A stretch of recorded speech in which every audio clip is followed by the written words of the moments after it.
اعوذ باللہ من الشیطان الرجیم بسم اللہ الرحمن الرحیم واعتصموا بحبل اللہ جميعا ولا تفرقوا واذکروا نعمت اللہ علیکم اذ کنتم اعداء فألف بین قلوبکم فاصبحتم بنعمتی اخوانا۔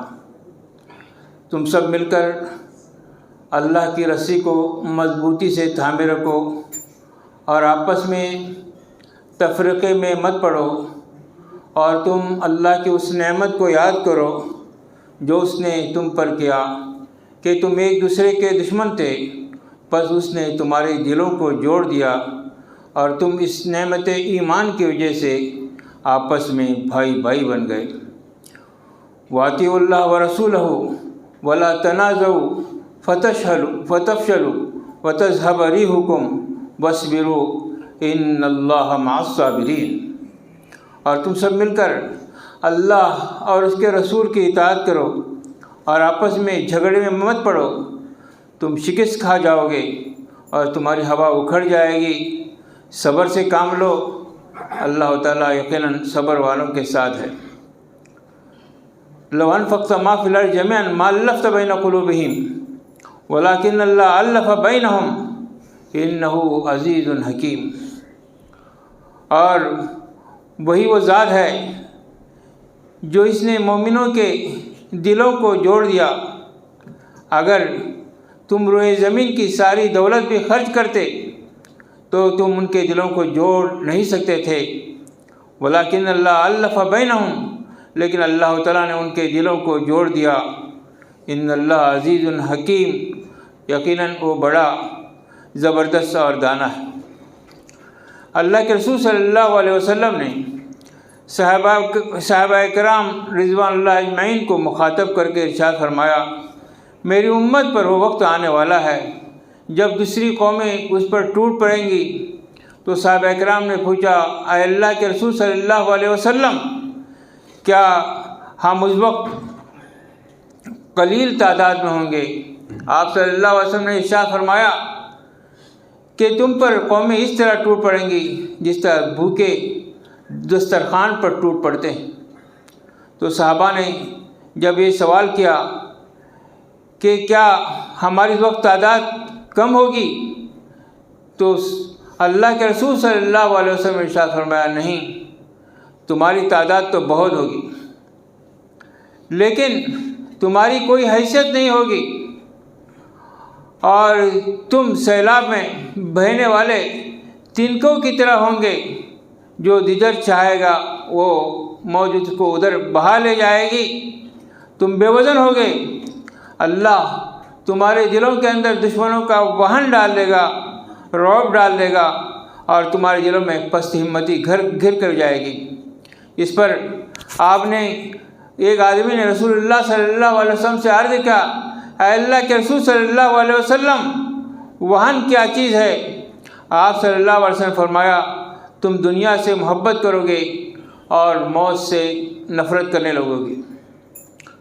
محترم حضرات، جو آیات میں آپ کے سامنے تلاوت کی، اس سے مفہوم آپ نے سمجھ لیا ہوگا کہ اللہ تعالیٰ اہل ایمان کو اس بات کی دعوت دیتا ہے کہ وہ آپس میں متحد اور متفق ہو کر رہیں، منتشر نہ ہوں، آپس میں ایک دوسرے سے گتم گتا نہ ہوں، بلکہ ایک سیسا پلائی ہوئی دیوار، بنیان مرصوص ہو۔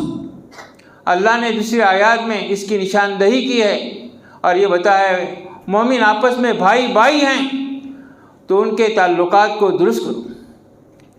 تو اسلام ہی وہ واحد مذہب ہے دنیا کے اندر جس میں اتحاد اور اتفاق کی اور آپسی تعلقات میں بہتری کی اور اجتماعیت کی، جس میں تعلیم دی گئی ہے۔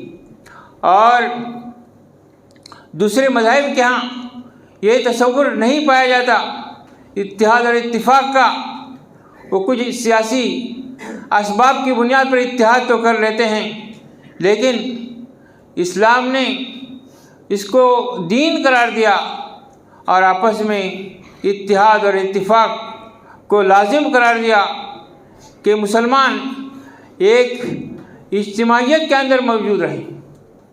ہم لوگ اور اسی اجتماعیت کو تشکیل دینے کے لیے ہم دیکھتے ہیں کہ ہم ہر روز 5 وقت کی نماز ایک مسجد میں ادا کرتے ہیں، اور تمام مسلمان اپنے اپنی مسجدوں میں حاضر ہوتے ہیں. اس میں اتحاد اور اتفاق کا ایک بہترین ثبوت ہم کو ملتا ہے کہ کس طرح ہم ایک دوسرے سے لگ کر کھڑے ہوتے ہیں، ایک دوسرے کی خیرخواہی چاہتے ہیں، اور پھر اسی طرح جمعے کے روز سارے گاؤں والے سارے شہر والے ایک مسجد میں جمع ہوتے ہیں اور آپس میں اتحاد و اتفاق کا ثبوت دیتے ہیں. اور پھر حج کے موقع پر ساری دنیا کے مسلمان مکہ مکرمہ میں حرم پاک میں جمع ہوتے ہیں، جہاں پر ہر طرح کی نسل کے لوگ، ہر طرح کے دیش کے لوگ، ہر ملک کے لوگ، کالے گورے، تمام قسم کے لوگ ایک جگہ جمع ہوتے ہیں اور اپنی اتحاد کا ثبوت فراہم کرتے ہیں.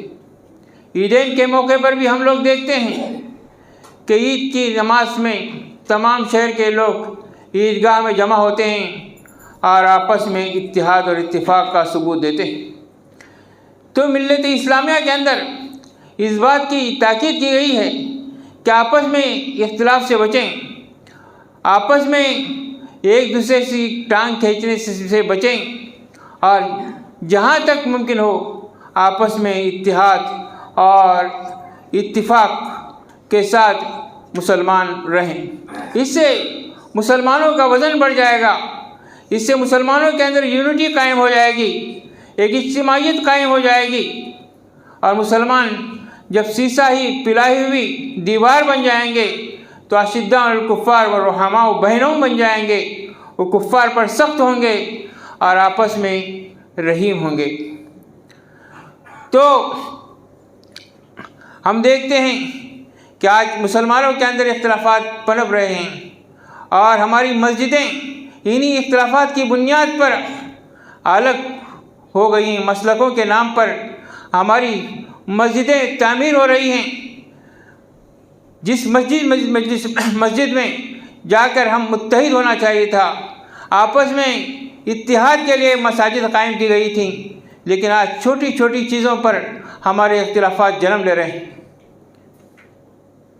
چھوٹی چھوٹی باتیں کہ ہاتھ اوپر باندھیں یا نیچے باندھیں، یا انگلی ہلائیں یا نہ ہلائیں، اس میں آپس میں اس قدر شدید اختلافات ہوتے ہیں کہ آپس میں ایک دوسرے سے بات نہیں کرتے، ایک دوسرے پر کفر کا فتویٰ لگانے سے گریز نہیں کرتے. یہ مسلمانوں کی کمزوری ہے کہ جس کا قرآن ایک ہے، جس کا کعبہ ایک ہے، جس کا دین اور ایمان ایک ہے، جس کا حرم پاک ایک ہے، اس کے باوجود مسلمان آپس میں منتشر نظر آتے ہیں. علامہ اقبال نے کیا خوب بات کہی ہے، منفعت ایک ہے اس قوم کی، نقصان بھی ایک ہی سب کا نبی، دین بھی ایمان بھی ایک، حرم پاک بھی قرآن بھی، اللہ بھی ایک. کیا بڑی بات تھی جو ہوتے مسلمان بھی ایک. تو محترم حضرات، یہ ہمارے آپس کے اختلافات کی وجہ سے آج ہم دیکھ رہے ہیں کہ مسلمان آپس میں منتشر ہوتے ہوئے جا رہے ہیں اور دشمنوں کے لیے ایک نرم چارہ بنتے جا رہے ہیں. آپ جانتے ہیں ہماری جو پچھلی تاریخ ہے جس میں ہم نے شکست کھائی ہے، اسی وجہ سے ہم نے اندلس میں 800 سال تک حکومت کی، ہندوستان میں ہم نے 800 سے زیادہ سال تک حکومت کی، لیکن ہم آپس میں اختلاف جب ہوا ہمارے درمیان میں تو ہم بکھرتے چلے گئے اور پھر ہم ٹوٹ گئے. اندلس کے اندر مسلمانوں کی شکست کے اسباب یہ بیان کیے جاتے ہیں کہ جب بغداد کے اندر تاتاری داخل ہوئے اور انہوں نے وہاں پر آ کر مسلمانوں کا قتل عام کیا، اس کی ایک وجہ یہ بھی ہے کہ وہاں پر مسلمانوں کے اندر شدید اختلافات پیدا ہو گئے تھے، فقہی اختلافات پیدا ہو گئے تھے، چھوٹے چھوٹے مسائل کے اندر مسلمان جھگڑ رہے تھے، یہاں تک کہ بعض مسلک والے دوسرے مسلک والوں کو، تاتاریوں کو بلا رہے تھے، یہ فلاں مسلک کا ہے، ان کو مارو، اور انہوں نے چن چن کر مسلمانوں کو قتل کیا۔ پھر انہوں نے ان مسلمانوں کو نہیں چھوڑا جنہوں نے ان کو بلایا تھا، بلکہ انہوں نے ان کو بھی قتل کیا جنہوں نے اس کو دعوت دی تھی۔ تو محترم حضرات، یہ اختلافات جو آپ دیکھتے ہیں کبھی ختم ہونے والے اختلافات نہیں ہیں، یہ فقہی اختلافات ہمیشہ رہیں گے۔ اختلافات الگ چیز ہیں لیکن مخالفتیں الگ چیز ہیں۔ اللہ کے رسول صلی اللہ علیہ وسلم کے زمانے میں بھی غور و فکر کے اندر اختلاف پیدا ہوا۔ رسول اکرم صلی اللہ علیہ وسلم جب موجود تھے اس وقت بھی صحابہ اکرام کے درمیان اختلافات پیدا ہوئے۔ ایک مرتبہ اللہ کے رسول صلی اللہ علیہ وسلم نے چند لوگوں کو بنو قریظہ کی طرف ایک وفد بھیجا۔ اللہ کے رسول صلی اللہ علیہ وسلم نے آپ نے کہا کہ عصر کے وقت جب تم پہنچو تو تم بنو قریظہ میں نماز ادا کر لینا، عصر کی نماز بنو قریظہ میں ادا کر لینا۔ تو وفد چلا گیا مگر راستہ دور تھا، وہ وفد عصر کے وقت بنو قریظہ پہنچ نہیں سکا۔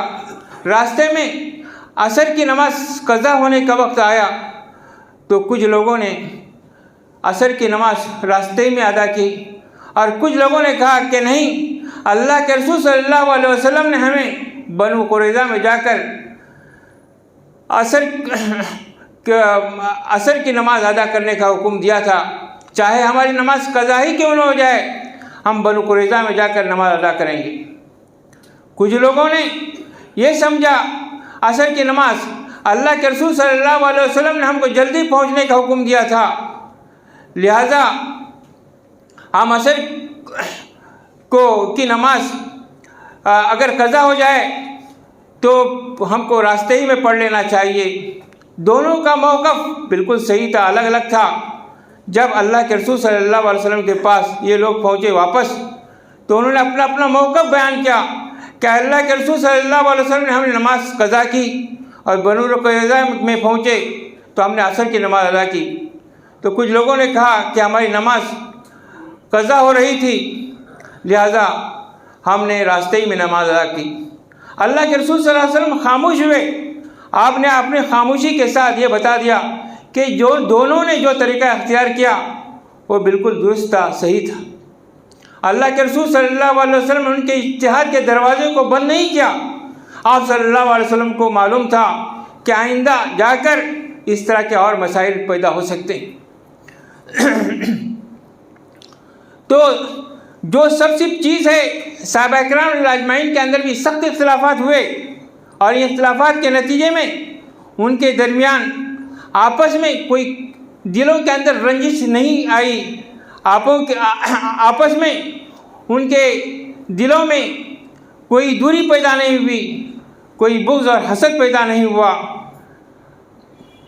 یہ حضرت صحابہ اکرام اجمعین، جس میں حضرت عمر رضی اللہ عنہ اور اپنی ابن مسعود رضی اللہ عنہ کے درمیان کم سے کم 100 مسائل کے اندر اختلاف پہ رہا، لیکن اس کے باوجود ان کے آپس کے اندر محبت اور عقیدت میں کوئی کمی نہیں آئی۔ ایک مرتبہ حضرت عبداللہ بن مسعود رضی اللہ عنہ نے حضرت عمر رضی اللہ عنہ کو آتے ہوئے دیکھ کر، حضرت ابن مسعود رضی اللہ عنہ کو حضرت عمر رضی اللہ عنہ نے آتے دیکھ کر، حالانکہ وہ خلیفہ ثانی تھے، انہوں نے آتے دیکھ کر فرمایا ابن مسعود تو علم فقہ کا خزانہ ہے، علم فقہ کا خزانہ آ رہا ہے۔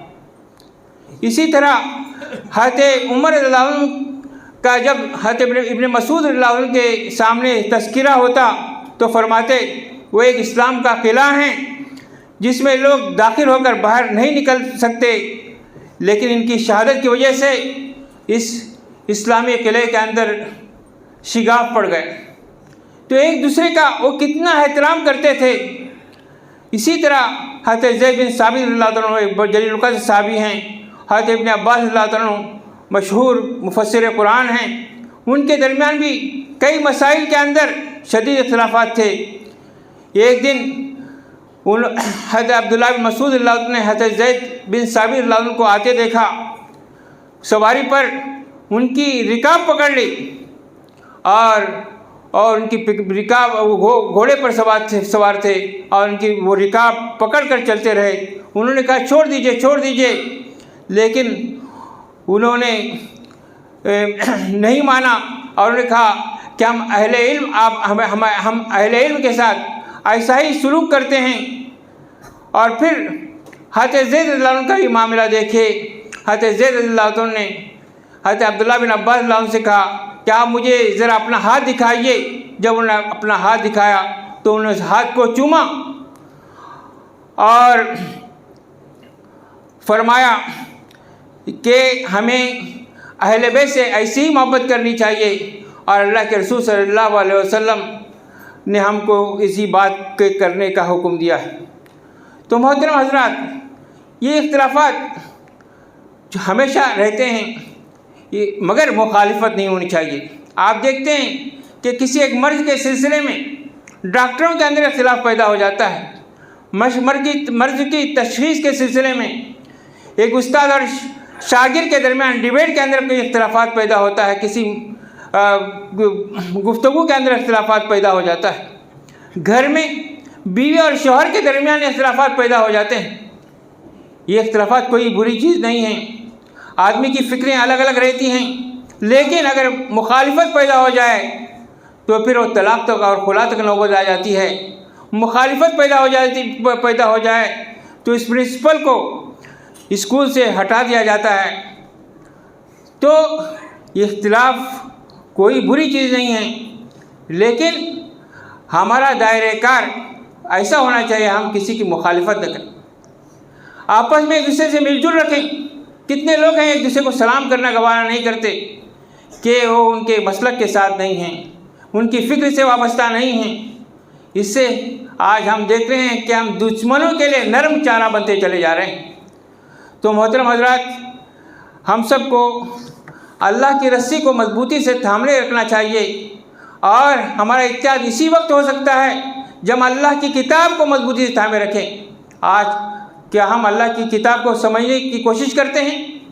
نہیں۔ وَاعْتَصِمُوا بِحَبْلِ اللَّهِ جَمِيعًا وَلَا تَفَرَّقُوا، تم اللہ کی رسی کو مضبوطی سے تھامے رکھو اور آپس میں تفرقے میں نہ پڑو۔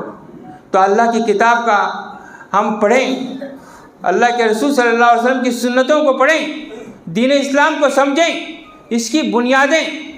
اب کوئی آخرت کے بارے میں اختلاف نہیں کرتا، توحید کے بارے میں اختلاف نہیں کرتا، رسول اللہ صلی اللہ علیہ وسلم کی رسالت کے بارے میں اختلاف، سب اس میں متحد ہیں، لیکن چند چھوٹی چھوٹی باتوں کے اندر ہم اختلاف کر کے ایک دوسرے سے دوریاں اختیار کیے ہوئے ہیں۔